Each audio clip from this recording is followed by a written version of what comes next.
தேர்தலுக்கு முன்பும் விஜய் முதல்வரான பிறகும் தமிழக வெற்றிக் கழகம் சமூக வலைதளங்களில் பல பொய்யான தகவல்களை பரப்பி வருவதாக தி ஹிந்து ஊடக நிறுவனம் ஆதாரத்துடன் விமர்சித்துள்ளது. தப்பா புரிஞ்சுக்காதீங்க.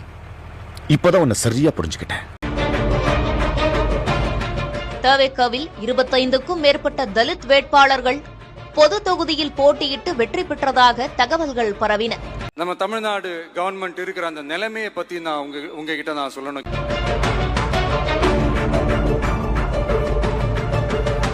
ஆனால் சங்கராபுரம் பொது தொகுதியில் மட்டுமே தவேக சார்பில் தலித் வேட்பாளர் நிறுத்தப்பட்டதாகவும் அவரும் தேர்தல் முடிவில் 3ஆம் இடமே பிடித்துள்ளார் என்றும் தி ஹிந்து நிறுவனம் அம்பலப்படுத்தியிருக்கிறது.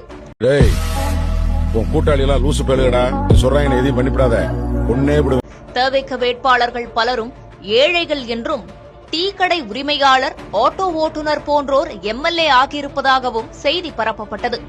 போடா விஜய், போடா விஜய் மகனே, போடா விஜய், டேய் விஜய், போடா விஜய். கூடவே தவேக வேட்பாளர்களில் பெரும்பாலானோர் பட்டப்படிப்பு முதல் PhD வரை படித்துள்ளதாகவும் தகவல்கள் வெளியாகின. இதுவும் உண்மையில்லை என்பது தவேக வேட்பாளர்களின் வேட்புமனுக்கள் மூலமே தெரிய வந்துள்ளது. தமிழ்நாட்டு மக்களை காப்பாற்ற இருக்கிற நம்முடைய முதலமைச்சர், தமிழ்நாட்டு மக்களை பாதுகாக்க இருக்கிற நம்முடைய முதலமைச்சர் என்னை மட்டும் காப்பாற்றாமல் விட்டுவிடுவாரா? முக்கியமாக தவேக ஆட்சியில்தான் முதல் பெண் அமைச்சர் பொறுப்பேற்றதாக பகிரப்படும் தகவல்களும் அடிப்படை அறமற்றது என தி ஹிந்து ஊடகம் விமர்சித்து உள்ளது.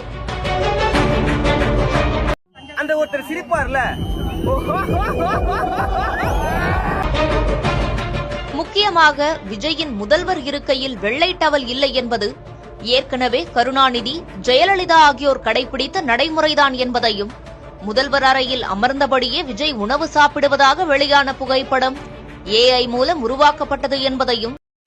ஆனா ஏன் இதை இப்பவே விமர்சிக்கிறோம் அப்படின்னா, பொய் வேகமா பரவுது, உண்மை ரொம்ப நொண்டி போய்கிட்டு இருக்கு, வேகமா போய்கிட்டு இருக்கு. அந்த வேகமான பொய்யே உண்மையாக மாறி அதுவே வரலாறாக மாறிடக்கூடாது. ஹிந்து ஊடகம் சுட்டிக்காட்டியுள்ளது. இதேபோல் தவேக தொடர்பான பெரும்பாலான செய்திகளிலும் பொய்யான தகவல்கள் இணைக்கப்படுவதாக தி ஹிந்து ஊடகம் ஆதாரங்களுடன் விமர்சித்துள்ளது.